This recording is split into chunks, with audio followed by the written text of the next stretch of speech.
Ya, Assalamualaikum warahmatullahi wabarakatuh. Selamat pagi semuanya. Waalaikumsalam warahmatullahi Waalaikumsalam wabarakatuh. Pagi, Pak. warahmatullahi wabarakatuh. Selamat pagi, Pak. Ya, alhamdulillahirrahmanirrahim kita bisa berkumpul lagi ya. Eh, ya agak sedikit berbeda untuk pertemuan sekarang. Kita mulai di hari Senin yang biasanya di hari Rabu ya. Nah, materi kita hari ini adalah tentang internet ya. Yang kemarin kan minggu kemarin itu kita membahas tentang jaringan komputernya, di mana internet ini sebetulnya salah satu eh, bentuk ya, salah satu jenis dari jaringan komputer sebetulnya. Namun jaringan komputer yang sangat luas, yang kita tahu dari kategorinya adalah kategori eh, wide area network ya, atau WAN gitu. Oke, saya sedikit review dari video yang tadi saya sudah share, yang sudah simak. Ini saya review sedikit untuk nge-remind. Ya, kita mulai dari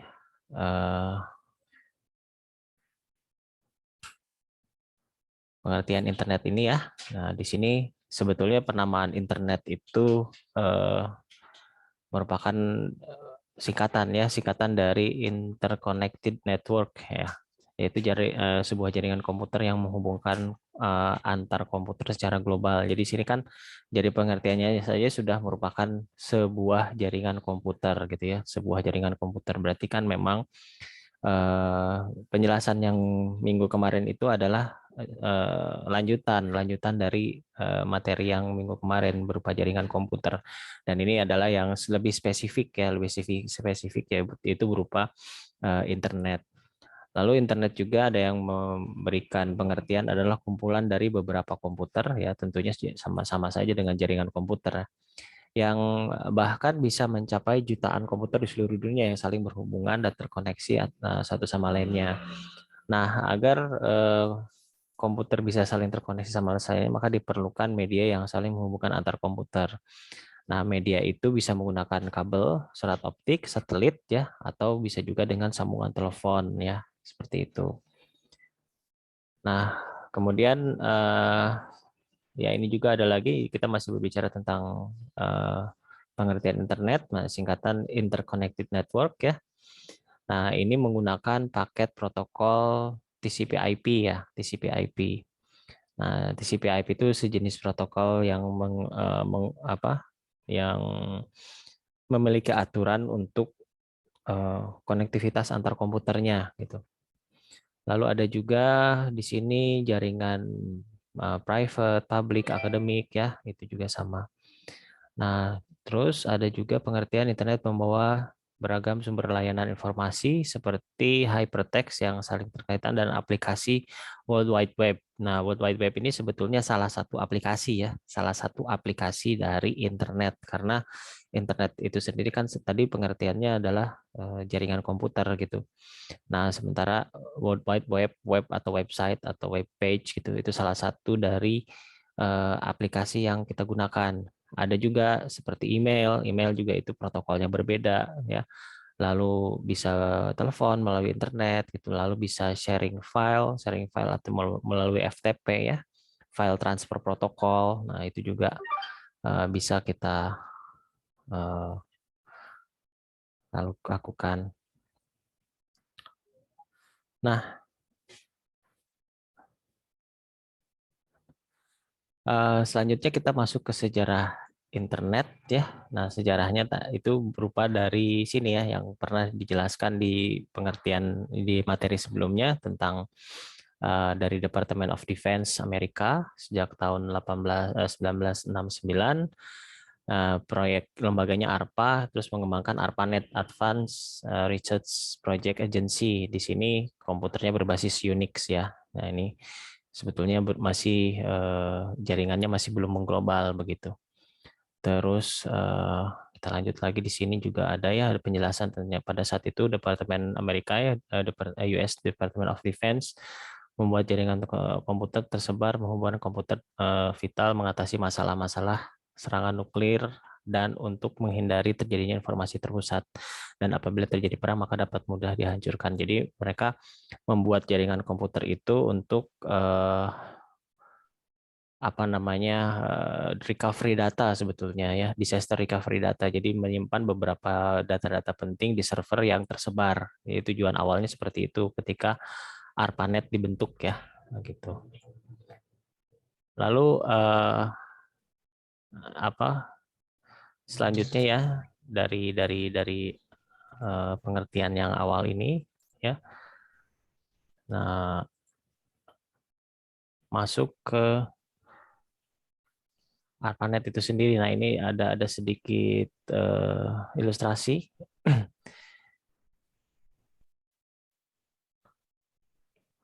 Iya.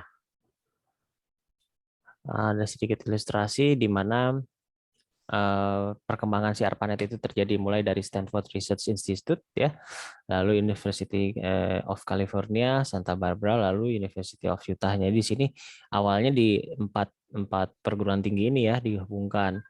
Nah, tapi karena memang ternyata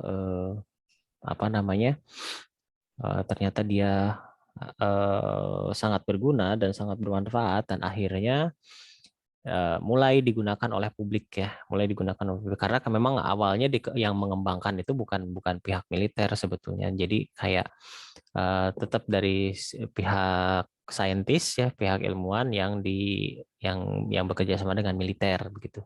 Nah, sehingga ya pastinya juga karena yang awalnya oleh publik ya, ini yang membuatnya lah oleh orang sipil ya, oleh orang saintis, ya pasti dia melihat bahwa inilah sangat baik untuk masyarakat ya, sehingga bisa digunakan secara luas begitu. Nah, di sini di terkenal ya, semua universitas di negara tersebut ingin bergabung sehingga membuat ARPANET sulit untuk mengaturnya. Jadi karena awalnya cuma 4, karena semakin banyak dan akhirnya, nah di sini terjadi perpecahan di sini ya. Di sini terjadi, oleh sebab itu ARPANET pecah menjadi MILNET ya. MILNET untuk keperluan militer dan ARPANET baru yang lebih kecil untuk keperluan non militer. Jadi universitas-universitas gabungan kedua jaringan akhirnya dikenal dengan nama DARPANET yang kemudian disederhanakan menjadi internet. Nah, jadi kan tadinya memang si jaringan tersebut digunakan untuk internet karena supaya tetap jaringan militer itu tetap secure gitu, tidak terakses oleh yang lain, sehingga dibuat jaringan lain gitu ya, dipecah gitu menjadi 2. Ya silahkan misalnya kalau pakai ya, untuk publik buat sendiri gitu ya, kasarnya kayak gitu, buat sendiri. Nah, akhirnya mereka buat sendiri, si ARPANET itu dibuat untuk publik, dan militer dia membuat juga yang namanya MILNET. Nah, itu jaringan tertutup juga khusus untuk militer Amerika Serikat. Nah, lalu dari perkembangan MILNET dan ARPANET ini ya kemudian menjadi DARPANET ya. DARPANET-nya ini yang menjadi cikal bakal dari internet. Sementara MILNET sendiri dia memiliki jalur tersendiri karena tidak mau terhubung dengan eh, internet itu sendiri ya, kecuali ada satu gateway yang berhubungan dengan yang lain gitu. Tapi dia memiliki jaringan tersendiri supaya jalurnya tetap secure. Nah, seperti itu akhirnya ya. Lalu di sini simbiosis antara komputer dan manusia, istilahnya main computer simbiosis. Nah, ini adalah dalam karya ilmiahnya istilahnya disebut sebagai jaringan komputer yang terkoneksi satu sama lain melalui komunikasi broadband yang fungsinya sebagai perpustakaan, dilengkapi dengan teknologi penyimpanan dan pencarian informasi. Nah, sebetulnya ini konsep dari internet itu sendiri ya, di mana si informasi itu bisa tersebar seluruh dunia dan menjadi istilahnya dunia yang baru gitu ya, dunia istilahnya kalau dulu tuh kita kenalnya dunia cyber gitu, dunia cyber. Nah, sekarang itu Facebook ya dia menginisiasi dengan metaverse gitu ya, padahal itu sebenarnya sama aja. Ya itu sama aja sebetulnya. Jadi hanya pembaharuan istilah lah ya, pembaharuan istilah. Padahal konsepnya sebetulnya sudah ada dari tahun 1960 di mana manusia bisa saling berinteraksi menggunakan komputer ya, menggunakan komputer jadi berinteraksi dengan manusia lain di seluruh dunia. Seperti itu. Nah, lalu di sini ada permasalahan tentang message block ya. Ini sebetulnya perkembangan lain ya, perkembangan lain dari si internet itu sendiri, yang dimana si jaringan fisik terpisah menjadi satu jaringan logis ya tahun 1960. Menerbitkan sebuah penelitian mengenai sistem jaringan untuk militer Amerika Serikat. Sistem ini dirancang untuk dapat bertahan seandainya terjadi perang nuklir. Dengan sistem ini, informasi yang melintas dibagi-bagi bentuk yang kecil, yang disebut sebagai message block. Nah, ini cikal bakalnya blockchain sebetulnya. Cikal bakal dari si blockchain itu. Jadi si message-nya tidak ditaruh di beberapa server, tapi terpisah-pisah gitu ya. Terpisah-pisah, tidak secara utuh gitu. Di-encrypt secara pisah. Jadi kalau awalnya satu server satu informasi utuh, nah sekarang di beberapa server dengan penggalan-penggalan informasi begitu. Ya tujuannya tetap untuk menjaga si data tersebut lebih secure. Nah, lalu dikenal juga dengan paket switching ya. Paket switching itu paketnya sudah menggunakan jaringan yang lebih mirip, tapi teknologi berbasis sebuah sistem yang diberi nama paket switching dengan berbagai kelebihan dibandingkan teknik sebelumnya. Yaitu memiliki utilitas bandwidth dengan jaringan yang lebih baik dengan waktu yang respon lebih cepat. Paket switching ini, jadi dia membuat si router itu bisa memilah router ya. Router itu kan yang untuk membagi-bagi ini ya lalu lintas. Dia bisa memprioritaskan paket mana yang lebih kecil gitu, yang bisa dilayani seperti itu. Nah, lalu muncul lagi TCP/IP. Jadi TCP/IP itu sebetulnya ada bisa dibilang teknologi yang lebih baru ya, di mana ini untuk address, untuk pengalamatan gitu. Pengalamatan di sini tuh ini kelipatan ya. Ini kan ini 8 bit, 8 bit, 8 bit, 8 bit. Berarti sebetulnya dari kombinasi ini, kombinasi 1 2 3 4 itu 8 pangkat 8 ya. Gitu ya, 8 bit. Jadi sini ada satu kombinasi satu blok ini kombinasinya ada 256 256 ya, 256 kombinasi. Di sini ada 256 kombinasi. Jadi kalau ditotalkan sebenarnya tinggal dikali aja, ini 256 pangkat 4 sebetulnya. Nah, itu jadi sangat banyak sekali space yang bisa digunakan atau alamat yang bisa digunakan di seluruh dunia ya. Ya, kita kali aja 256 di pangkat 4 gitu. Nah, itu tinggal dikali aja. Nah, itu jumlah IP address yang mungkin bisa dibuat di seluruh dunia karena kombinasinya seperti ini begitu. Nah, ini kan untuk IP address 4. Nah, sekarang juga dikembangkan lagi IP address 6 yang mungkin lebih kompleks lagi karena melihat perkembangan internetnya ini sangat luas ya, sangat luas. Nah, di sini sudah mulai menggunakan basis heksadesimal. Kalau ini kan masih digit biner dan digit ini ya desimal gitu. 0 sampai 9 kan. Nah, kalau ini dia sudah mulai pakai heksadesimal. Nah, heksadesimal ini lebih kompleks. Jadi memungkinkan jumlah komputer itu lebih banyak dari yang si IP4 ini begitu. Nah, jadi perkembangannya seperti itu. Kalau dilihat pun kan di sini ada enskripsinya ya. Nah, ini panjang angka adalah 32 bit untuk versi 4 atau versi 4 dan sementara yang untuk yang versi 6-nya udah 128 bit. Ini kenapa 32 bit? 1 2 3 4 ya. Kan satu ini adalah satu blok ini adalah 1 bit gitu ya. Nah, sementara bukan 1 bit, 1 blok ini adalah 1 byte. Nah, 1 byte ini terdiri dari 8 bit gitu. Jadi kalau kenapa disebut 32 bit? Karena ini 8 tambah 8 tambah 8 tambah 8. Jadi 32 bit gitu. Sementara kalau ini 128 bit, jadi lebih banyak 1 2 3 4. Nah, ini masih ada lagi gitu ya. Sampai dia ada 128 dan itu juga menggunakan apa namanya heksadesimal. Jadi kombinasinya lebih banyak gitu dibandingkan desimal. Terus kita berbicara tentang DNS dan domain name server ya. Domain name server itu adalah untuk penjelasan sebuah sistem penamaan, sebuah sistem penamaan yang dibentuk database-nya. Jadi yang tadi si IP address tersebut diterjemahkan gitu menjadi sebuah nama. Nah, namanya itu yang harus unik ya, harus unik yang tidak boleh sama. Nah, si DNS ini menyediakan alamat IP untuk setiap nama host dan metadata. Nah, ini sudah ada istilah metadata di sini ya. Nah, di sini juga ada metadata di sini setiap nama dan dia berfungsi untuk mendata semua server yang termasuk email juga, itu DNS. Nah, DNS ini adalah internet service ya, yang menerjemahkan nama situs menjadi alamat internetnya, itu yang tadi saya jelaskan. Jadi dari nama IP berubah menjadi sebuah nama. Misalnya yang tadi angka-angka seperti ini gitu ya, misalnya ini adalah IP Google. Nah, ini sebetulnya jadi google.com kayak begitu ya. Seperti itu. Itu tugasnya si DNS gitu. Nah, sekarang ke World Wide Web. Nah, di sini merupakan kumpulan website dari seluruh dunia yang mempunyai kegunaan menyediakan data. Jadi www ini beda lagi. Kalau www ini adalah protokol khusus untuk menampilkan website gitu. Nah, walaupun nanti produknya terlihatnya seperti sama ya. Oh, ini untuk email, untuk FTP, tapi ini sebetulnya khusus untuk web gitu ya. Nah, makanya di sini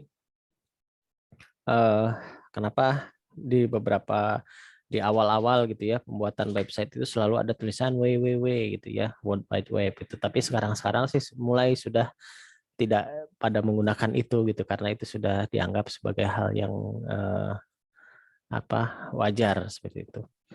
Nah, sekarang ini penjelasan tentang si webnya, penjelasan dari si web page sebetulnya. Web page itu kan dikembangkannya dari HTML 1, 2, 3 ya. Nah, yang versi pertama itu muncul di web 1 yang dapat didefinisikan sebagai fase pertama dari web yang meluas secara fundamental selama 90-an. Web 1 ini dicirikan sebagai web yang hanya bisa dibaca. Jadi versi web 1 ini dia memang hanya untuk membagikan informasi saja ya. Interaksinya juga masih sedikit gitu ya. Nah, sekarang masuk ke web 2. Nah, di web 2 itu dikenal muncul tahun 2000-an, tahun 2000-an ke atas. Karena tahun 2000 ke bawah itu masih web 1 versinya. Nah, di sini sudah mulai ada interaksi para pengguna webnya dan juga mulai berkembang yang namanya media sosial. Ya, Wikipedia, Facebook, YouTube, Twitter, Instagram, dan lain-lain ini sudah masuk web versi 2. Di sini mulai interaktif. Nah, fase yang ketiga itu web 3, di mana di sini semantic web ya berlangsung 2010 sampai tahun 2019. Web 3 ini bermaksud untuk mengatur bagaimana konten yang dicari dan dilihat oleh penggunanya. Tujuannya adalah untuk menyesuaikan, mengoptimalkan pencarian online berdasarkan histori nih, berdasarkan sejarah, minat dan keinginan pengguna. Nah, jadi web 3 ini disebut sebagai intelligent web karena fungsinya melampaui layanan pencarian tradisional. Misalnya web 3, iklan dapat disesuaikan menurut pelaku dan preferensi masing-masing. Nah, di sini ciri khas dari web 3 itu adalah penggunaan AI ya. Penggunaan artificial intelligence khususnya big data, machine learning ya, sama apa sih namanya tuh yang text recognition ya, nah itu untuk yang digunakan untuk pencarian gitu. Nah, ini web 3 sudah menggunakan AI. Lalu web 4. Nah, konsep web 4 masih berlaku dan masih berkembang ya. Sejak tahun 2009 sebenarnya sudah mulai digunakan. Beberapa definisi tentang web 4 telah ditemukan oleh beberapa peneliti. Namun belum ada kesepakatan ya yang mengenai definisi dari si web 4-nya. Ya, berbeda dengan definisi web 1, web 2, web 3. Kalau web 3 sudah pakai AI gitu ya. Nah, sementara si web 4 ini mencakup sekumpulan dimensi. Nah, masing-masing dimensi ini menawarkan pandangan paradigma yang berbeda. Aplikasi seperti medsos ya, terus jaringan Internet of Things, big data, penjelasan buatan gitu ya. Terus multiplayer memainkan ini juga sama ya, memainkan peran kunci dari implementasi dari si web 4-nya. Jadi pokoknya si web 4 itu sebetulnya sampai sekarang masih definisinya gitu ya, masih definisinya yang harus belum disepakati gitu. Yang jelas dia melampaui kemampuan dari si Web 3 itu sendiri. Di mana Web 3 sudah menggunakan AI seperti itu. Oke, sekarang kita masuk ke sesi tanya jawab. Silahkan yang mau bertanya, raise hand dan open mic-nya. Silahkan.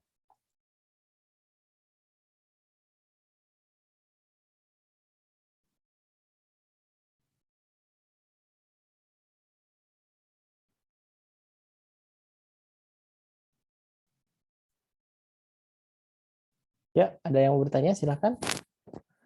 Dari tadi video yang sudah dilihat atau sedikit pemaparan dari saya, apa ada yang mau bertanya tentang web, tentang internet ya, terutama materi kita di pagi hari ini tentang internet.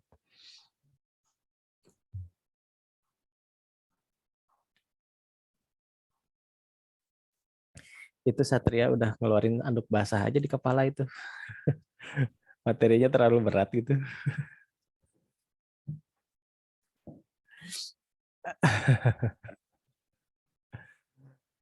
Ya, silakan. Ayo, siapa yang mau bertanya tentang web, tentang internet lah.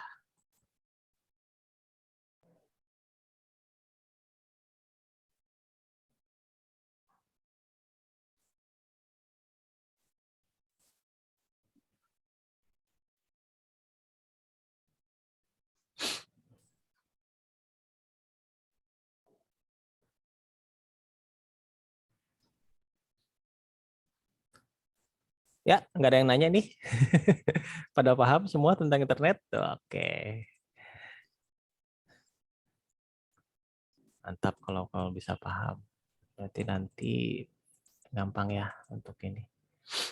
Oh, masih ada yang absen. Yuk, silakan Syam. Apa yang mau ditanyakan? Bapak mau tanya, Ya. kalau misalnya tadi kan ada Unix gitu ya, Pak. Kalau Unix itu apa sih, Pak?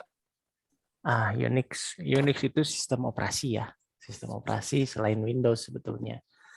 Jadi ya pengertian sistem operasi udah tahu? OS kan, Pak? Ya, OS ya, pengertian tentang OS itu sudah tahu belum?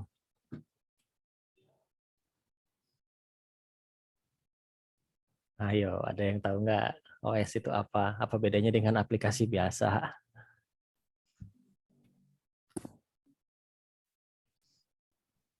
Ada yang tahu nggak?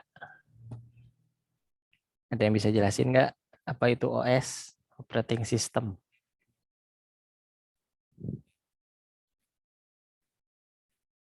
Nah, ini antara ngerti atau enggak nih, pada diem soalnya. Ya, OS itu kan operating system. Kenapa dinamanya dia bentuknya seperti aplikasi juga gitu ya. Terus kenapa kok dinamanya operating system?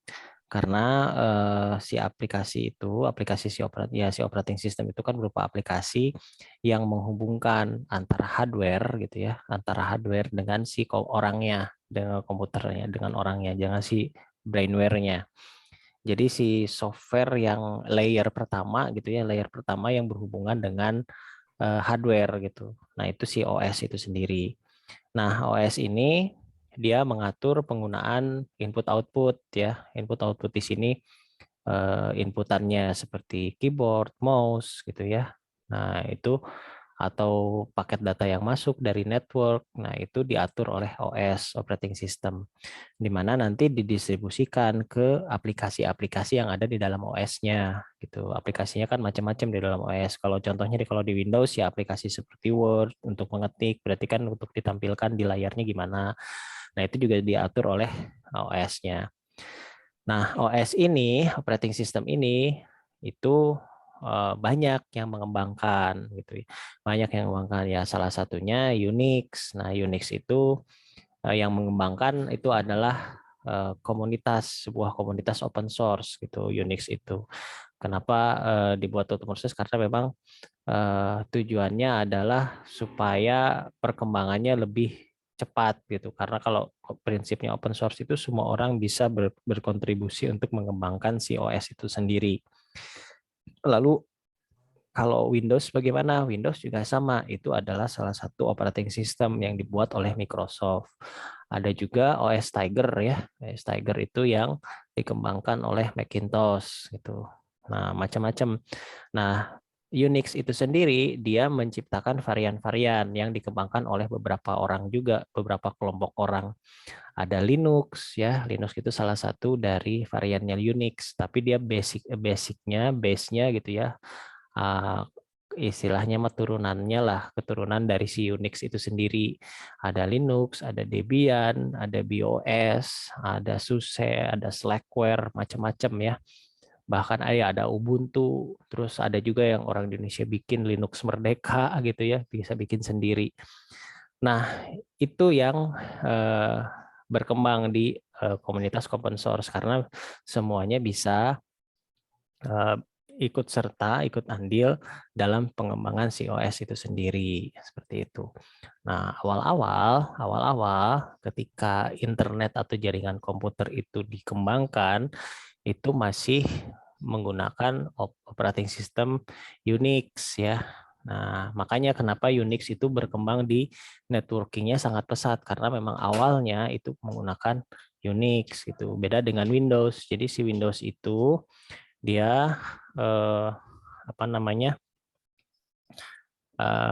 berkembang setelah si jaringan komputer itu ada gitu. Jadi dia lebih menyesuaikan dengan jaringan yang sudah ada seperti itu. Lalu diikuti dengan Macintosh juga ya, Apple menciptakan dan ya berkembanglah sampai sekarang. Jadi tetap ada beberapa operating system yang memang bukan beberapa, banyak sekali ya operating system yang ada di dunia ini tuh banyak gitu. Jadi yang mungkin di Indonesia lebih familiarnya adalah Windows gitu ya, lebih familiar adalah Windows karena memang apa ya, Windows itu kenapa dia bisa berkembang dengan pesat karena dia mengusung yang namanya user friendly gitu, user friendly. Jadi semua orang bisa pakai. Semua orang bisa pakai. Dimulai dari awal-awal ketika berkembangnya di tahun 93-an kalau nggak salah ya, 93 91 itu Windows sudah ngeluarin Windows 31 yang berbasis grafik gitu ya, berbasis grafik. Jadi logo Windows yang bisa diklik terus bisa konsep pengelompokan dari si aplikasi itu sudah mulai diperlihatkan oleh Bill Gates mengenai Windows 31. Tapi pada saat itu pun Macintosh sama gitu karena kan kalau dilihat dari sejarahnya ya sebetulnya Bill Gates dia mengambil ide dari Apple ya untuk pengembangan OS-nya. Nah, saat itu Unix itu masih berkembang dalam versi konsol. Ya, versi konsol itu ya masih command prompt lah gitu, masih command prompt. Tapi dia sanggup mengatur jaringan gitu ya, dia sanggup eh, ya mengelola jaringan secara luas lah itu sanggup karena dia lebih ringan karena basisnya konsol. Pada saat sekarang pun Unix masih bisa diinstal dalam versi konsolnya tanpa versi grafiknya ya, grafik user interface-nya atau GUI-nya. Nah, di situ apa namanya? Kenapa si Unix itu bisa berkembang dengan pesat di dunia networking karena dari awalnya juga si networking itu dikembangkan oleh Unix itu sendiri gitu. Oke, silakan ada lagi yang mau bertanya? Mau nanya, Ya, gimana Satria? selain ya apa penemu ide pencarian itu selain JCR Leader sama Weldon Cook itu siapa lagi selain mereka berdua?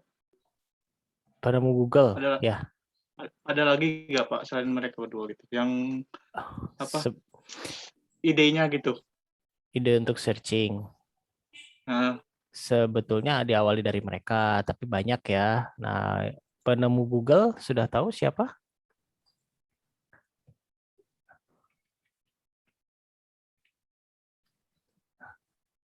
Nah, itu juga salah satu ya. Salah satu pencetus si mesin searching-nya. Walaupun awalnya ya seperti apa namanya tuh Larry Page sama Sergey Brin. Nah, dia tuh juga mengembangkan sistem pencarian yang sudah ada sebetulnya. Jadi dulu itu ya sebelum ada Google kan yang berkembangnya adalah Yahoo ya. Nah, itu pendiri Yahoo. Nah, itu juga sama search engine awalnya, tapi diawali dari mereka yang sebelumnya itu yang 2 orang itu gitu. Idenya awalnya dari sana, kemudian ya dikembangkan oleh orang-orang. Saking banyaknya orang yang berkembang ya, jadi udah nggak bilang ini saya yang bikin ini enggak. Dan akhirnya di dikerucutkan ke 2 orang itu yang tadi gitu. Nah, sementara si pengembang yang lainnya ya mereka membuat ini sendiri akhirnya ya, membuat perusahaan sendiri. Larry Page dia membuat sebuah perusahaan Google, terus ada Yahoo itu sendiri juga apa? Siapa yang menciptakannya itu Jerry Yang sama David Flow ya. Nah, David Vilo kalau nggak salah. Nah, itu juga awalnya mereka dulu gitu. Nah, cuman dari si Google ini dia ngelihat ada sedikit kekurangan dari si Yahoo gitu karena waktu itu Yahoo udah mulai lemot gitu ya. Yahoo udah mulai lemot sementara Google waktu itu masih ringan banget. Nah, akhirnya berpindah gitu. Orang banyak berpindah ke search engine yang namanya Google itu sendiri. Padahal sebelum sebelum pada masa-masa Yahoo itu juga banyak ya search engine seperti Hasta La Vista itu juga sama ya, atau Hasta Vista itu sekarang udah nggak ada gitu karena udah nggak pada make gitu. Nah, si Google ini memiliki konsep ringan gitu, kesederhanaan gitu sehingga pencariannya lebih lebih cepat. Nah, memang pada saat itu Yahoo terlihat sudah banyak iklan gitu ya, dan si iklan-iklan itu yang membuat si webnya sering down. Ya akhirnya tinggalkan gitu. Nah, terus ya itu sebenarnya lebih ke persaingan bisnis ya. Nah, yaudah akhirnya sekarang yang lebih lebih berkembang adalah Google gitu dibandingkan search engine yang lain gitu ya. Seperti itu. Microsoft juga ada ya, Bing ya, Microsoft Bing. Nah, itu juga sama search engine. Search engine juga yang bikin oleh Microsoft ya. Cuman berdasarkan apa backbone yang paling kuat untuk search engine ya untuk saat ini masih Google. Apalagi Google sudah mengintegrasikan aplikasi dia ke smartphone ya, smartphone Android itu memungkinkan pencarian orang gitu ya berdasarkan GPS gitu. Dia bikin lagi Google Map, dia bikin lagi Google Earth ya untuk melihat lokasi GPS. Nah, itu bisa udah terobosannya udah sangat jauh di mana orang belum berpikir untuk menggunakan map ya. Dia udah bikin duluan gitu pada saat itu. Nah, waktu itu kan Google Map yang pertama bikin bisa di-share secara umum. Padahal itu tuh awalnya seperti informasi geografis itu sebetulnya milik internal negara gitu ya. Tapi karena masanya sudah masuk ke dalam globalisasi, ya akhirnya tidak dipermasalahkan seperti itu. Oke, ada lagi yang mau bertanya? Ya, Sidan silahkan. Pak, kalau kan sekarang ini marak-maraknya kita tuh di dunia internet yang terbuka ya Pak. Ya. Cara mengamankan data kita Pak gimana ya? Cara sekarang serba mengamankan terbuka ya. cara mengamankan gitu. ya. Cara mengamankan data aja ya. Ada lagi? Selain pengamankan data? Makanya kan walaupun di Facebook walaupun atau setara Google pun masih bisa kebobol gitu Pak, ada gitu di Iya. zaman sekarang itu. Iya. Betul. Dalam menyikapi zaman sekarang gitu Pak. Yang paling simpel, kadang-kadang kesederhanaan itu bisa menjaga kita kadang-kadang ya gitu. Nah, data-data pribadi sebaiknya tidak disimpan di internet atau di komputer yang terkoneksi dengan internet gitu. Jadi kita punya paling tidak hard disk eksternal gitu ya atau flash disk di situ menyimpan data-data pribadi kita gitu ya, data-data pribadi atau data-data sensitif lah, KTP atau dan lain sebagainya. Nah, itu sebetulnya salah satu yang paling ekstrim untuk menjaga data pribadi ya, seperti itu. Nah, Cuman tidak praktis. Praktisnya juga ketika terjadi bencana atau gimana-gimana ya itu tidak harus tetap selamat. Cuman itu istilahnya hard copy-nya kan, hard copy-nya. Ya kalau kita tidak mau beresiko ke apa terjadi pembobolan data ya seperti itu gitu. Jadi kita taruh data kita di komputer yang tidak terkoneksi dengan internet ya otomatis di sebuah hard disk gitu ya, di sebuah hard disk yang tidak terkoneksi dengan internet. Nah, seperti itu paling ya. Karena kalau kita pakai cloud, ya cloud-nya Microsoft atau Google atau apa, memang ada risiko tetap aja kebobol gitu ya, sama aja. Seperti itu ya. Terutama informasi tentang kartu kredit ya, yang bisa dipakai transaksi. Ya, Nah, yang itu yang pinjol Pak, berbahaya. sekarang lagi marak.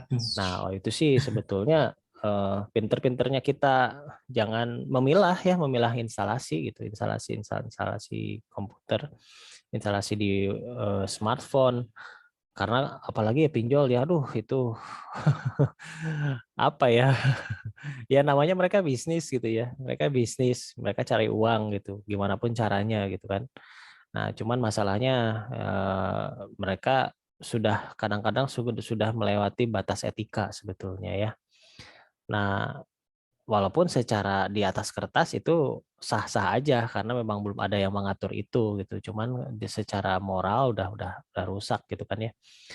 Nah, artinya sebetulnya bisnis ini bisa berjalan dengan sehat kalau ada aturannya gitu, ada aturannya, ada rules-nya. Kalau yang diatur gitu, karena sampai sekarang belum ada aturan yang jelas ya sebetulnya ya mereka bebas melakukan apapun, terutama ketika waktu instalasi kan ada konfirmasi itu kan, konfirmasi izin menggunakan storage, itu udah kena itu ya. Semua semua data yang ada di handphone kita udah bisa diakses oleh mereka. Kalau kita kasih allow ya. Terus dia nanya lagi kan biasanya si itunya, apakah izinkan untuk menggunakan apa kontak? Nah, udah kena juga tuh kontak yang ada di HP kita semuanya bisa dibaca oleh mereka gitu. Dan itu sangat-sangat memungkinkan ketika kita menjawab yes gitu ya, ketika kita menjawab bisa. Nah, berarti gitu ya, berarti semua aplikasi Android ataupun iOS yang meminta gitu ya, yang meminta persetujuan untuk menggunakan storage atau kontak itu bisa mengakses kontak dan storage kita. Itu kan kesimpulannya. Nah, jadi hati-hati ketika kita kan nggak bisa terlepas dari aplikasi-aplikasi tersebut ya. Ya jangan seperti aplikasi Google Map itu sendiri aja, dia kan meminta lokasi ya, meminta lokasi. Ya secara kasarnya sih kita udah nggak ada privasi sebetulnya kalau misalnya kita menggunakan smartphone karena lokasi kita bisa ketahuan gitu ya. Terus data-data kita juga bisa ketahuan gitu ya. Terus kontak kita juga bisa ketahuan. Ya berarti ya sekarang pintar-pintarnya kita menyimpan data tersebut jangan sembarangan simpan di handphone gitu. Ya, paling itu penyikapannya karena gimana pun juga kita nggak akan bisa menghindari kita untuk naruh ya paling nggak udah selesai naruh hapus gitu. Nah karena kan memang miliaran kan datanya ya nggak mungkin juga mereka mantau secara satu orang person to person. Biasanya itu dilakukan pencarian atau dilakukan searching data yang berdasarkan apa namanya server mereka itu ketika terjadi fraud ya atau terjadi permasalahan atau misalnya disangka teroris lah gitu ya. Nah, makanya curiga nggak nih kalau beberapa aplikasi seperti pengembangnya seperti Samsung dia bikin cloud sendiri, Asus bikin cloud sendiri ya, Microsoft bikin cloud sendiri. Ya Google udah pasti bikin cloud sendiri. Maksud cloud di sini penyimpanan seperti seperti Google Drive gitu. Ya tujuannya gimana caranya dia bisa mengontrol apa yang ada di bawah ya konsumen mereka gitu. Bisa mengontrol konsumen mereka. Kalau nanti ada masalah misalnya ini ada indikasi teroris. Nah, Interpol tuh akan ke sana gitu. Interpol tuh pasti akan narik ke dia pernah pakai aplikasi apa aja bakal dilacak tuh. Sampai ke Dropbox apa segala macam itu pasti dilacak, pernah diakses oleh siapa saja. Seperti itu sih sebetulnya ya tujuannya. Nah, sebetulnya saya ada tips sih kalau misalnya kita mau pakai itu tuh ya. Kita misalnya bisa aja mengencrypt ya. Kita bisa bikin program enkripsi sendiri gitu ya. Nah, karena kita bisa manfaatin cloud itu, boleh gitu, cloud itu silahkan dipakai, tapi kita enkripsi dulu, kita acak. Yang acaknya kita hanya tahu, ya, enkripsinya terserah apakah mau pakai biometriknya kita, ya tetap kan kalau datanya kepake sama kebobol gitu ya sama orang lain tetap nggak bisa dibuka kalau di encrypt kan, kecuali kita tahu enkripsinya. Itu yang lebih canggih lagi pemikirannya, yang lebih canggih lagi ketika kita bikin software enkripsi sendiri. Setelah si data itu terencrypt, baru kita kasih kita taruh di cloud. Nah itu juga lebih aman. Nah cuman ya kita nggak boleh lupa si enkripsinya itu, entah di password, entah diacak ya. Nah itu banyak cara lah untuk melakukan hal itu, seperti itu. Atau bahkan bisa bikin enkripsi sendiri. Bisa itu bikin enkripsi sendiri, cuman harus hafal programming tentang enkripsi. Jadi apa istilahnya tuh hacking lah ya, dari hacking lah, heksadesimal. Jadi ngatur heksadesimal supaya si file tersebut nggak bisa kebaca. Tapi nanti harus balikin lagi gitu supaya bisa kebaca.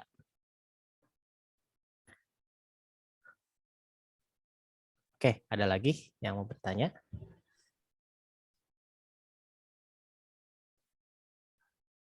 Ya, silahkan. Afif. Selamat pagi Pak, saya ingin tanya Pak, Ya, silahkan. tolong berikan pendapat Bapak, bagaimana sih caranya kita memanfaatkan internet ini dengan baik, khususnya di bidang akademik. Oke, sip. Bagus nih pertanyaannya, bagus sekali ya. Bagaimana caranya kita memanfaatkan internet untuk bidang akademik? Banyak sekali yang bisa kita pakai ya. Internet sekarang dengan internet zaman dulu itu beda sekali, jauh sekali perbedaannya. Perkembangan juga sangat berkembang sekali.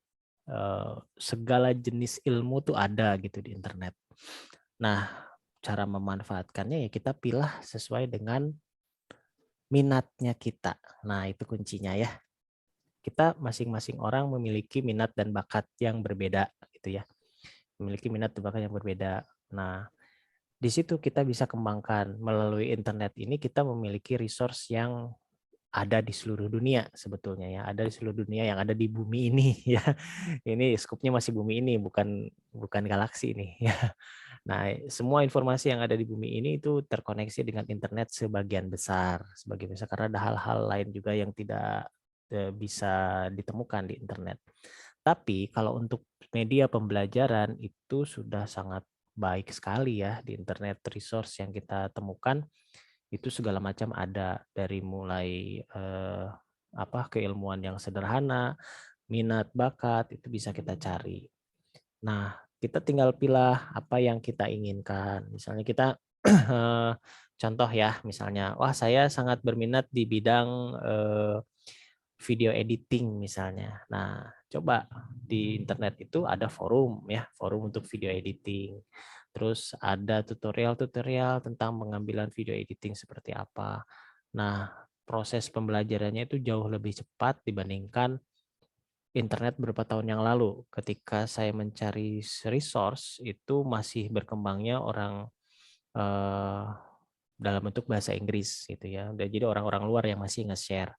Tapi kalau sekarang kita lihat di Indonesia pun banyak sekali orang yang nge-share tentang video editing misalnya, salah satu jenis seperti itu. Nah, itu juga bisa kita manfaatkan. Nah, jadi video-video seperti tutorial yang ada di YouTube itu juga merupakan salah satu media pembelajaran. Kita mau belajar apa sih gitu ya di YouTube itu segala ada gitu ya, segala ada. Silahkan saja dicoba dan dikonfirmasi ya. Dikonfirmasi itu dengan cara dipraktekkan gitu, dipraktekkan. Nah, benar nggak sih seperti ini? Karena tidak jarang juga informasi di internet itu banyak yang bohongnya atau hoax-nya ya. Karena orang banyak juga yang iseng gitu kan, nggak semuanya orang beres gitu kan ya. Ada aja yang nggak beres masuk karena itu suatu keseimbangan gitu. Nah, kita pintar-pintarnya kita untuk memilih dan menyerap informasi yang kita butuhkan gitu. Nah, sehingga kita bisa manfaatkan di dunia akademis kita. Ya, seperti itu. Siap, Bapak. Terima kasih. Ya, sama-sama. Oke, yang lain ada lagi yang mau bertanya, silahkan.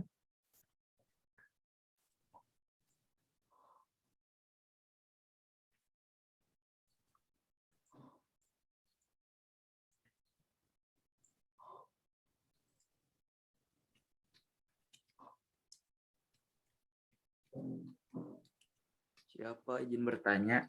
Ya, silahkan. Fadli ingin bertanya, Pak, ada nggak sih profesi yang tidak pernah bisa digantikan oleh namanya teknologi? Profesi yang tidak bisa digantikan oleh Teknologi, Pak. teknologi. Maksudnya oleh AI gitu ya. Ya, untuk saat ini seperti lawyer, dokter, itu nggak bisa digantikan. Ya. Itu nggak bisa digantikan. Walaupun mungkin segala informasi sudah tersimpan di AI, tapi ada sense gitu ya, sense profesinya. Jadi pengalaman gitu ya, pengalaman dan analisis manusia itu belum bisa 100% digantikan oleh robot atau oleh mesin gitu. Karena manusia itu sangat kompleks gitu. Jadi di samping pola pikir dia punya sense atau istilahnya si firasat ya. Nah, firasat. Nah, si firasat ini tuh yang mungkin belum bisa terpetakan oleh si AI itu sendiri. Mungkin AI bisa memetakan if dan else gitu, bisa memetakan apa if dan else istilahnya kejadian-kejadian, tapi biasanya untuk beberapa kasus itu terkadang membutuhkan sense itu. Nah, contoh ya untuk dokter gitu ya. Dokter itu terkadang begini, saya melihat fenomena beberapa dokter menganalisa gitu. Kenapa sih kok ada satu dokter yang satu dengan dokter yang lain itu nggak cocok gitu ya. Satu orang saya cocoknya sama dokter yang ini gitu ya dibandingkan dokter yang lain. Padahal keilmuannya sama kan sebetulnya. Keilmuannya sama, standarnya sama. Tapi ketika ditangani oleh dokter ini kok malah nggak sembuh-sembuh gitu ya. Terapi obatnya nggak sembuh-sembuh. Tapi begitu ditangani oleh dokter yang lain dia lebih sembuh. Makanya ada kadang ada dokter senior, kita lebih nyaman menggunakan dengan dokter yang senior karena dari pengalaman. Biasanya dokter yang senior itu memiliki pengalaman dengan kasus-kasus yang sudah banyak sekali gitu. Nah, itulah profesi-profesi yang sebetulnya belum bisa digantikan 100% untuk dokter, untuk lawyer apalagi ya. Lawyer itu kan di hukum. Itu analisis hukumnya berbeda-beda, kasus hukum lebih kompleks ya. Kalau penyakit juga kompleks sebetulnya, bahkan memiliki dokter-dokter spesialis yang menyebabkan itu sangat kompleks. Nah, seperti itu ya. Jadi sisi-sisi analisis gitu ya, sisi-sisi analisis dari manusia itu yang sebetulnya belum bisa digantikan oleh AI sepenuhnya gitu. Jadi AI itu karena atau robot itu sendiri ya AI dalam bentuk robot ya, itu menggantikan hal-hal yang disebutnya rutinitas gitu ya, rutinitas yang dilakukan oleh manusia.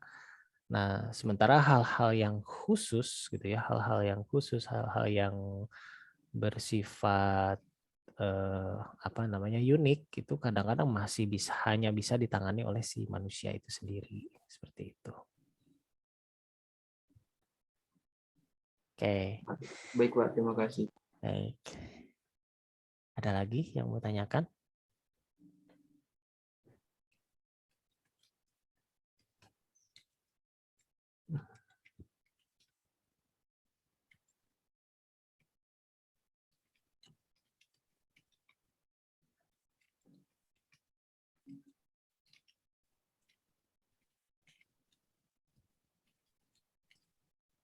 Pak, saya mau nanya, Pak. Silahkan. Kan saya lihat di beberapa silabus kampus lain tuh ada komputasi biomedik, Pak. Itu hubungannya untuk informatika apa ya, Pak? Kita itu. Komputasi Biomedik. biomedik. Oh iya. ya. Itu sebetulnya lebih ke biotek ya, bioteknologi. Iya. Nah, jadi gini, ada beberapa teori di dunia komputer itu sendiri yang meniru dari kerja sistem biologis ya, sistem biologis. Contohnya di AI itu ada neural network ya, neural network. Salah satu bidang AI itu atau artificial intelligence itu adalah bidang network atau neural network atau jaringan saraf tiruan. Nah, jaringan saraf tiruan itu dia meniru dari cara kerja saraf di badan kita gitu. Nah, cara kerja saraf itu seperti apa ditiru diimplementasikan ke sebuah algoritma. Nah, itu algoritma dari AI. Nah, namun ada banyak sekali sistem yang ada di badan kita gitu ya, di dalam dunia biologis kita itu yang sebetulnya bisa diterapkan gitu ya. Bisa diterapkan. Contohnya penyimpanan memori itu gimana ya, itu belum terungkap secara baik ya. Penyimpanan memori di dunia di otak kita, di badan kita tuh kayak gimana. Itu belum terungkap secara keseluruhan gitu. Nah, oleh karena itu ada satu bidang yang namanya biotek. Nah, bioteknologi ini sebetulnya bercabang lagi gitu ya. Ada yang bioteknologinya berhubungan dengan pengembangan si rekayasa genetik ya, generasi rekayasa genetik tanaman ya, biasanya untuk membuat misalnya buah-buahan yang tanpa biji misalnya kayak gitu-gitu, itu kan rekayasa genetik. Tapi ada juga yang rekayasa genetiknya itu dihubungkan dengan komputasi, dengan komputer. Artinya bisa nggak sih kita nanti bikin chip gitu ya. Nah, bikin chip yang bisa terkoneksi dengan badan gitu. Ya contohnya sih kayak inilah kayak bajunya Iron Man lah. Nah, itu kan dia terkoneksi dengan sarafnya gitu ya. Nah, bisa nggak bikin seperti itu? Dan ternyata sudah bisa. Ada beberapa yang sudah bisa membuat ketika si sinyal otak gitu ya, si sinyal otak itu tertangkap oleh sebuah receiver atau sebuah chip. Jadi dia bisa membuat alat-alat yang bisa memperkuat mengextend kekuatan lah istilahnya, yang biasanya kita mungkin contohnya kayak kayak Dokter Octopus lah, Octavius ya, yang di Spider-Man tuh, yang dia bisa bikin alat tangannya bisa ngangkat benda lebih kuat tapi dengan dengan sinyal otaknya gitu ya. Jadi dia hanya keinginan aja bisa bergerak si alat itu. Nah, arah pengembangannya kan ke sana gitu, arah pengembangannya ke sana, dan itu memang sudah terjadi, sudah ada gitu beberapa.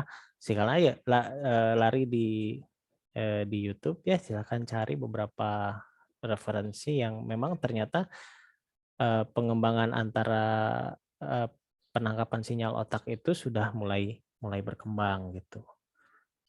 Nah, Berarti arahnya Pak, ke sana. kemarin kan ini waktu vaksin tuh ada konspirasi yang disuntikan itu ada chipnya gitu Pak. Kemarin. Nanotech ya. Iya, konspirasi ke sana. Masih Ya. kemungkinan bisa ya Pak teorinya. Ya, secara teori kalau udah level nano lah ya gitu. Level nano itu bisa saja gitu ya, bisa saja terjadi gitu ya. Cuma ya gimana ya, kita nggak bisa ngebuktikan secara detail karena harus ada alat yang bisa melihat sampai nanotech gitu, sampai level nanotech. Nah, karena dunia mikro itu ya, dunia mikro kan itu istilahnya itu masih luas sekali, bahkan sampai level kuantum pun masih luas untuk perlu dieksplorasi. Jadi dunia mikro sama dunia makro itu sebuah hal yang berbeda, yang memiliki ya ini sendiri gitu ya, memiliki dasar ilmu tersendiri gitu. Bisa saja hal tersebut terjadi gitu ya, bisa saja, tapi tubuh kita juga punya antibodi kan. Nah, antibodi itu yang melihat kalau ini membahayakan ya dia akan mengeliminate gitu ya. Sementara sih gitu, antibodi kita yang menyelamatkan kita. Nah, kalau yang pengen lebih ngerinya lagi sih kayak film apa ya yang baru-baru ini nih, film yang terakhir tuh yang James Bond tuh, tentang yang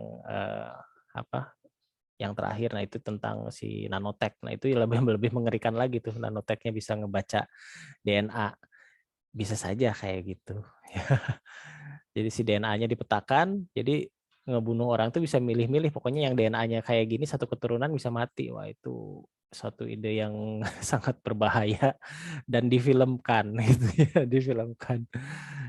Bisa seperti itu. Bisa saja seperti itu. Ya kita nggak tahu ke depannya seperti apa si pengembangan ini. Yang jelas sekarang fenomenanya sudah mulai aneh-aneh ya. Banyak sekali sesuatu yang tidak bisa dijelaskan sebelumnya tapi sudah mulai ada yang sudah mulai muncul gitu, bermunculan. Itu. Ya arahnya ke Pak, sana. ini Gimana? tanya lagi kalau saya kira di komposisi biomedik tuh kita tuh memprogram ke alat-alat di ini Pak. Di kedokteran kan kalau kita mau medical check up atau mau USG kan pakai alat tuh teknologinya. Ya, Saya kira itu saja gitu Pak. Kita bisa biasa. dari niru gitu kan. Ya, kalau itu sih mungkin lebih ke fakultas kedokteran ya, lebih ke fakultas kedokteran kalau yang seperti itu. Tapi kalau misalnya di sini jurusannya informatika, terus dikasih komputasi biomedik, ya itu nggak nyambung gitu ya kalau untuk ke setting-setting alat itu. Nyambungnya malah ke algoritmanya gitu. Nyambungnya ke algoritma bagaimana cara membaca si gelombang pikiran gitu ya. Karena si gelombang pikiran itu punya frekuensi. Nah, lebih arah ke sana. Jadi algoritma-algoritma yang mengembangkan teknik-teknik yang terintegrasikan dengan bioteknologi sebetulnya. Kayak gitu sih.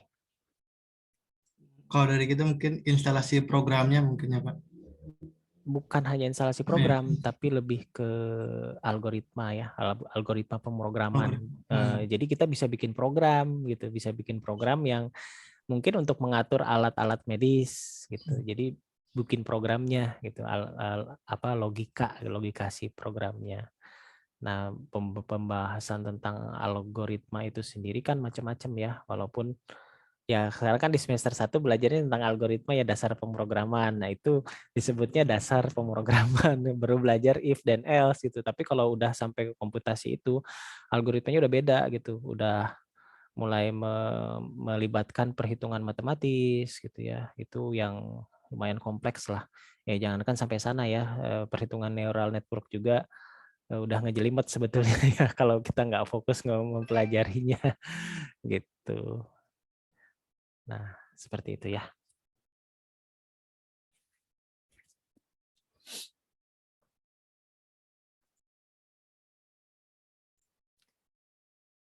Banyak ya di internet itu berkembang, apalagi setelah adanya game online tuh. Wah, itu berubah sekali dunia internet itu.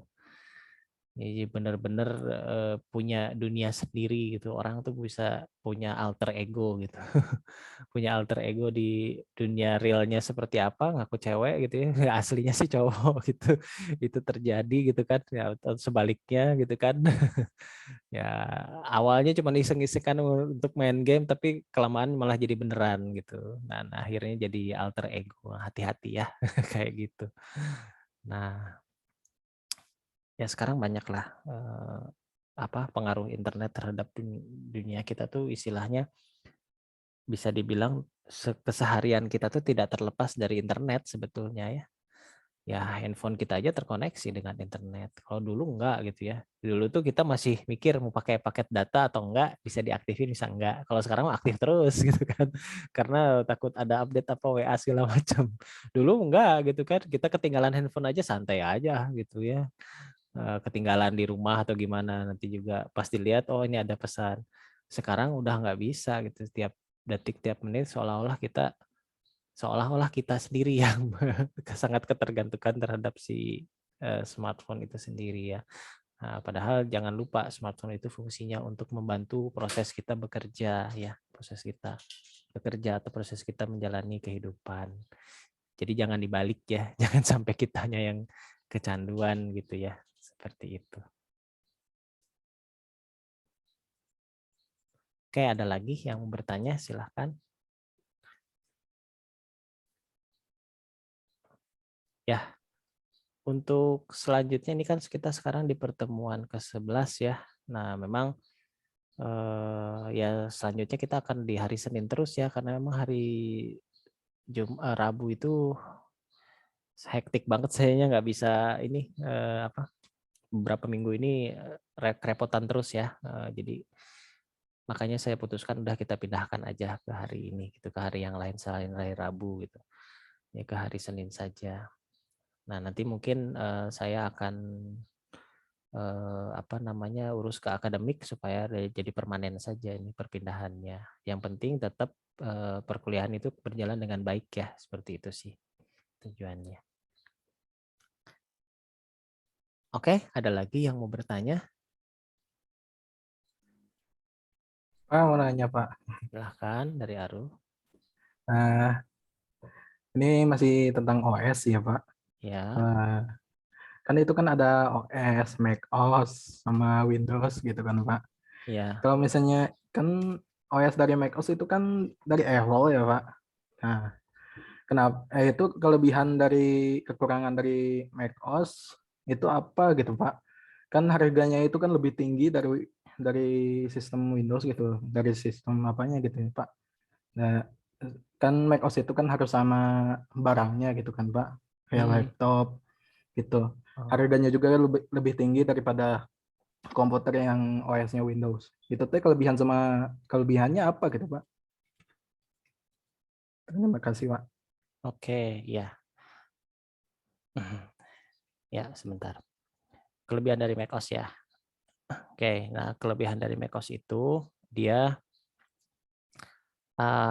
gini, Macintosh atau Apple dia mengembangkan hardware dan softwarenya secara pribadi ya. Maksudnya satu perusahaan itu yang mengembangkan dari mulai hardware dan OS-nya. Otomatis itu integrasi atau penguasaan memori atau kelistrikan itu mereka yang atur, mereka yang analisa dan mereka yang melakukan riset. Nah, sehingga si macOS itu akan sangat efisien bila menggunakan hardware yang mereka ciptakan. Itu makanya Unix ya, makanya bukan Unix maksudnya unik lah gitu ya si hardware-nya gitu ya. Ya, karena mereka buat sendiri, terus OS-nya bikin sendiri.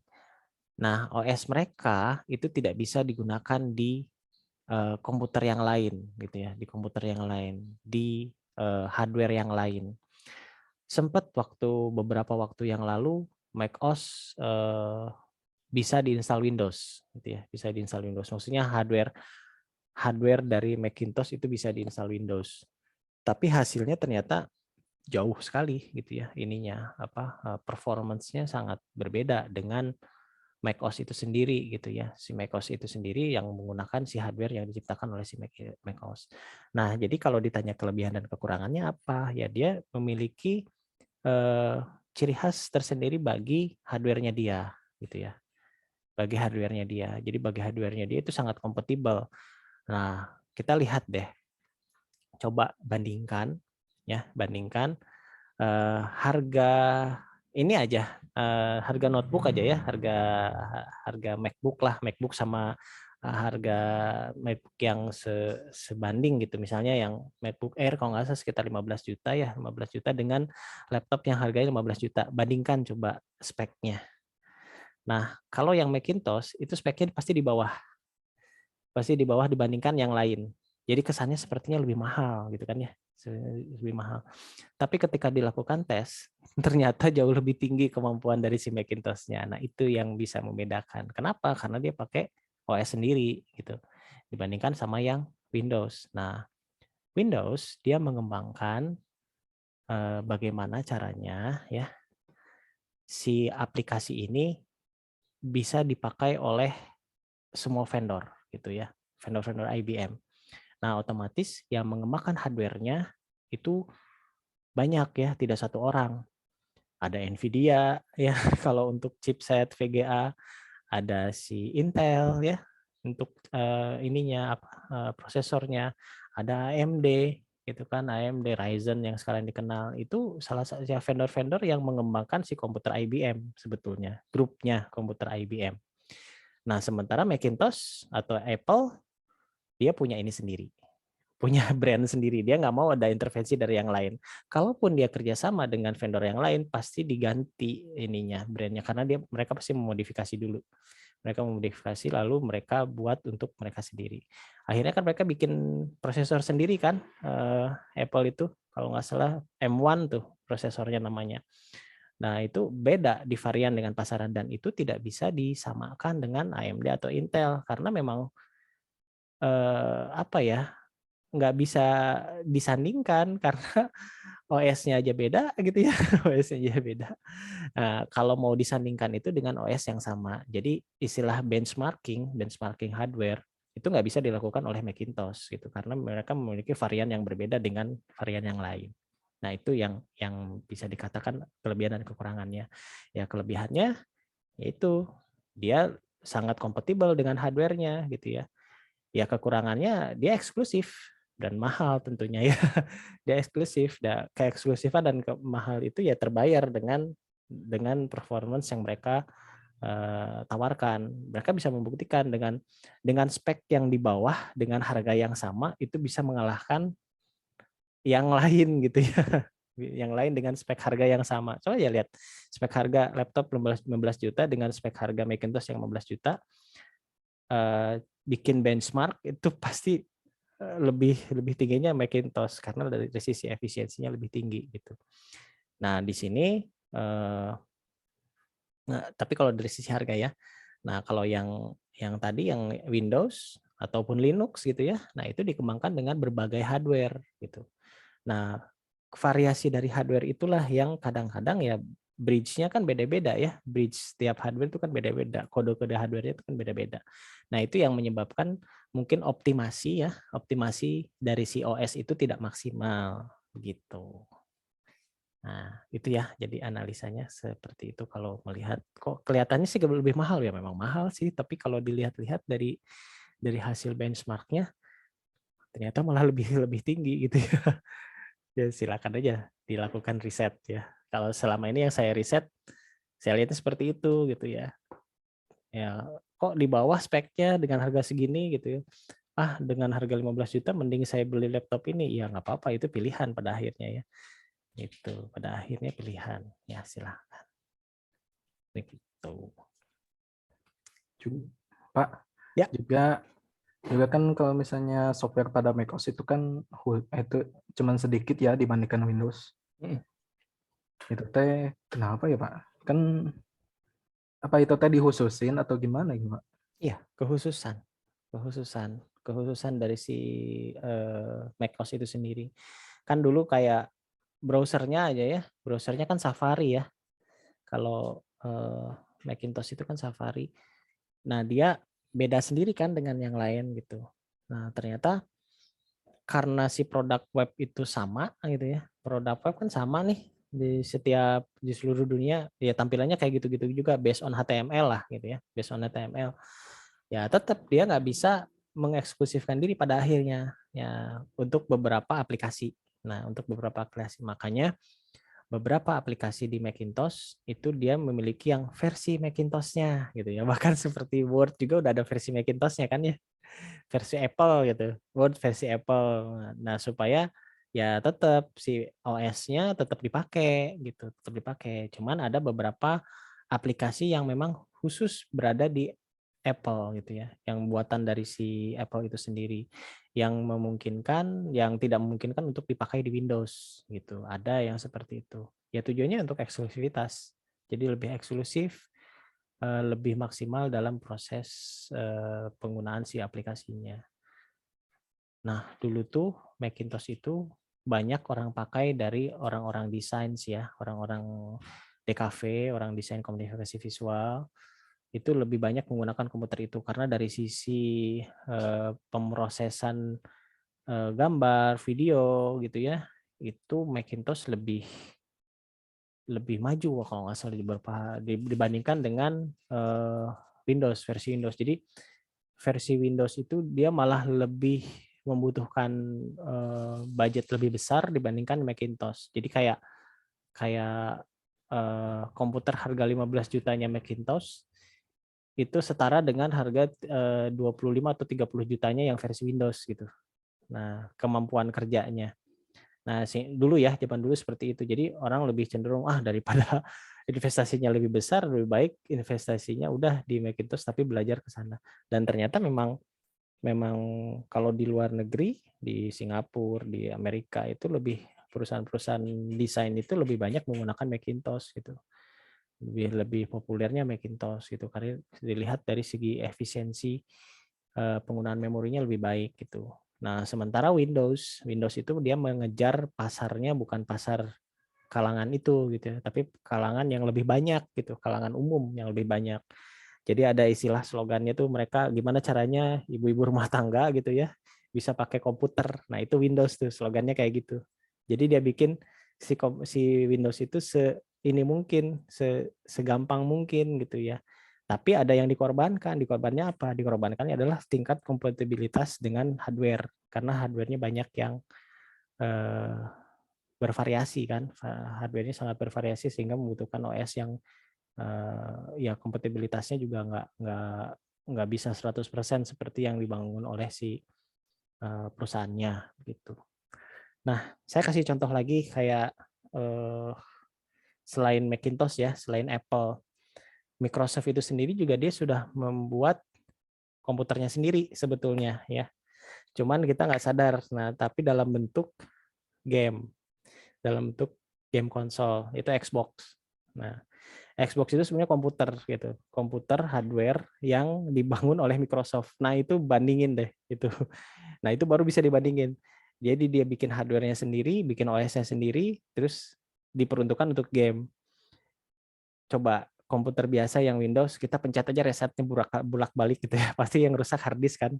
Nah, sementara kalau kalau Xbox mau direset berapa kali ya memang tujuannya untuk ngereset, nggak akan error kan, nggak akan rusak-rusak ya karena mereka desainnya untuk itu. Nah, itu kelihatan kan kalau si satu perusahaan dia membuat suatu produk yang lebih khusus, itu hasilnya pasti lebih baik gitu.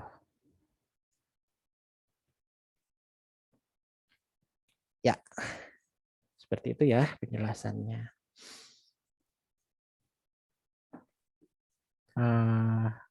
Ada lagi sih Pak, Boleh. kalau misalnya Apple itu compatible bisa misalnya macOS itu bisa buat bikin 3D rendering enggak sih Pak? Wah, bisa banget. Banyak banget aplikasinya. Justru itu mereka yang awal-awal tuh mereka yang 3D rendering itu pakai sama mereka. Baru Windows ngikutin sebetulnya. Kalau 3D rendering. Tapi kan katanya sih harus memiliki VGA card yang bagus gitu Pak buat supaya lebih lancar gitu kan. Sedangkan kalau misalnya dari macOS gitu, saya lihat-lihat dari itunya agak beda jauh gitu Pak. Kayak itu tuh kenapa? Iya, speknya kan beda jauh, tapi kemampuannya sama. Sok aja cobain. Boleh menambahin nih Pak ya. Ya, boleh. Setahu saya tuh kalau di macOS tuh sistem RAM-nya itu unified memory Pak. Jadi ya, antara CPU dan GPU-nya itu digabung RAM-nya itu pas satu. Sedangkan di Windows tuh dipisah, CPU-nya punya RAM sendiri dan GPU-nya punya RAM sendiri itu masing-masing. Ya. Jadi lebih Oke. optimal kalau di ini. Ya. Ya, sebetulnya itu sama ya, sama Windows juga bukan Windows sih sebetulnya kalau dilihat itu dari si hardware-nya. Jadi kalau di beberapa motherboard pun begitu ya. Motherboard itu ada yang share mem. Share mem itu share memory gitu ya. Jadi si memori RAM-nya dipakai juga untuk memori VGA. Itu ada gitu ya. Ya versi Windows-nya juga ada gitu. Nah, Macintosh juga ada yang seperti itu. Tapi versi Macintosh pun ada yang masing-masing. Jadi lihat speknya juga gitu ya, lihat spesifikasi si Macintosh-nya itu sendiri. Memang mereka pakai sistem kayak gitu. Yaitu istilahnya share memory gitu ya. Jadi misalnya kita punya memori 8 giga gitu ya. Nah, 4 giganya dipakai buat hard VGA gitu ya. Sisanya dipakai buat memori. Itu sudah teknik itu sebetulnya juga sudah dikembangkan dari dulu sih, dari zaman Windows juga sudah dikembangkan sebetulnya. Nah, cuma customisasi dari komputer IBM itu lebih bervariasi kustomisasi. Jadi kita bisa tambahkan VGA ada sampai 5 atau 4 gitu kan ya. Gimana slotnya kan? Gimana slotnya, sementara Apple dikunci dia. Udah segitu gitu. Mau ditambah-tambahin ya nggak akan bisa gitu kan ya. Nah, itu beda lagi kecuali kita mengontak si bagian si Apple-nya itu sendiri untuk memodifikasi yang kita inginkan gitu. Seperti itu ya. Dari Macintosh pun Pak, saking simpelnya kita tuh kayak mau main prop, mau modding tuh susah Pak. Saya pernah nyoba. Ya, karena memang Untuk modif memang nggak terbiasa. Kita terbiasanya di kayaknya Windows. kurang cocok gitu MacBook sama programmer gitu Pak. Iya, tergantung tergantung programmingnya yang apa. Kalau saya sih cocok-cocok aja kalau pakai yang apa programming web ya, itu masih masuk lah gitu. Cuman tergantung dari apa kita mau pakainya yang apa gitu ya. Dan memang kita terbiasanya pakai apa gitu. Nah, bahkan kalau sebagian orang bilang, saya sih nggak cocok pakai Windows, enaknya pakai Linux kalau programming. Iya, kalau programming C++ gitu ya. C++ itu di Linux sama Unix sudah rajanya gitu kan. Atau Python gitu ya. Itu udah enak banget kalau di Linux gitu. Nah, jadi tergantung dari penggunaan dan tergantung dari sudut pandang yang kita mau pakai apa sih gitu ya. Kalau memang lebih spesifik dan itu hanya bisa oleh Windows ya sudah kita pakai itu gitu ya. Kalau misalnya lebih spesifik dari sisi programming atau sisi desain gitu. Tergantung dari kitanya seperti itu pada akhirnya. Seperti itu. Oke, ada lagi?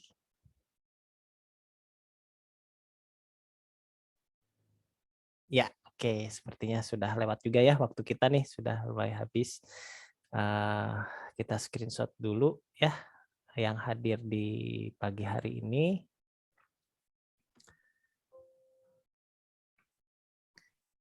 Oke.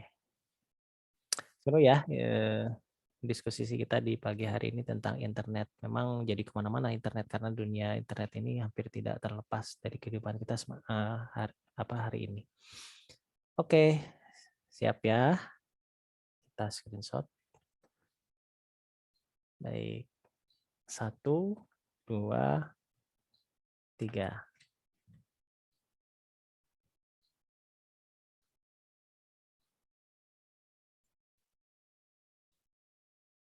Oke, sebentar ya. Kita ke halaman kedua.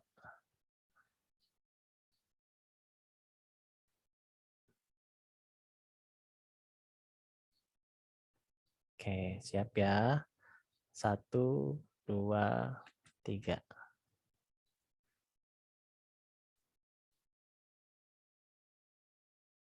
Oke.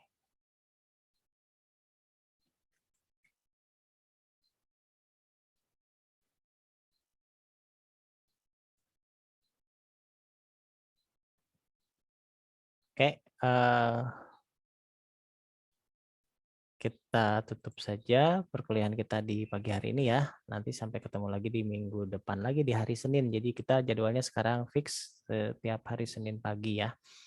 Ya, oke, saya ucapkan terima kasih bagi yang sudah mengikuti perkuliahan ini. Semoga ilmunya bisa bermanfaat ya dan bisa menjadi menambah wawasan kita. Saya juga mengucapkan mohon maaf apabila ada kekurangan atau sesuatu hal yang kurang berkenan. Sampai ketemu lagi minggu depan di materi selanjutnya. Cukup sekian dari saya. Wassalamualaikum warahmatullahi wabarakatuh. Waalaikumsalam. Waalaikumsalam warahmatullahi wabarakatuh. Assalamualaikum warahmatullahi wabarakatuh. Waalaikumsalam warahmatullahi wabarakatuh. Terima kasih, Pak. Terima kasih, Pak. Oke, sama-sama. Saya close ya.